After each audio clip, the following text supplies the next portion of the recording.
Yo, Silent Mike, this is your boy Smelly. Let's go over these deadlifts here and see if we can fix this roundiness in the lower back. Line A over here represents the way your back should try to be, at least from the start. And line B over here is the way your back ends up. So let's see what the hell we can see here. Right here you start to get really rounded. You kind of started rounded. If we back it up a little bit to the very beginning, right before you go, you end up right in that kind of cat back position. The main problem here is that your back is in your hips are closed off, and what I mean by that, your hips are shaped like a C right now.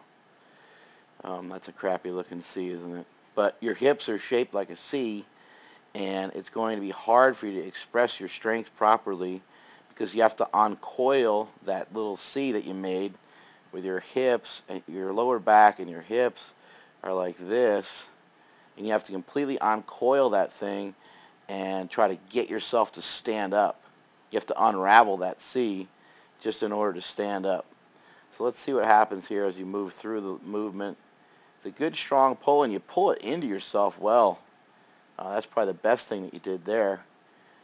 And then you kind of fire the hips through after you get everything uncoiled. But you couldn't fire the hips through when you needed to, which was much earlier. Your butt should be flexing hard right here already. And you remember your hips can help, or your glutes can help protect your lower back. So if you're firing your hips forward here, your lower back wouldn't be in that as compromising position. I'll erase some of these lines in a second, but I'm trying to have you see that if we can bring your head down a little bit, and if we can lock that back in a little bit better, then we won't have some of these issues that we're dealing with here. The speed's pretty good, especially off the floor. You know, it kind of came off the floor pretty good. You could probably use a little bit more tightness. Exercises that would help this. We talked already about dimble deadlifts. I saw you jump on those the other day. Another exercise that would help this would be to do deadlifts from the top down deadlift. So take 315, 365. You can even use some straps. It really doesn't matter.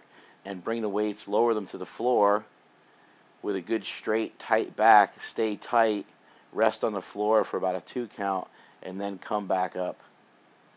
You can do a couple sets of those on your on our dynamic effort squat day on our Saturday session. Let's watch it one more time here. Let's get rid of this stuff. Some other exercises that will help would be stiff leg deadlifts. Also some stretching might help. Try to stretch out the groin and the hips. Hip flexor might be a little tight. But the first thing that's going to help with all this is managing dome positioning. That's going to help more so than anything else. If this neck is more like that, rather than it being kind of cocked back the way it is, that's going to help you the most. It's going to help bring the chest up, and you want to flex the lats. You should be flexing your chest. You should be having a big chest, and you should be flexing your lats at the bottom of that deadlift. So let's fix this shit up, pal. We got to do a 650-pound deadlift. Later.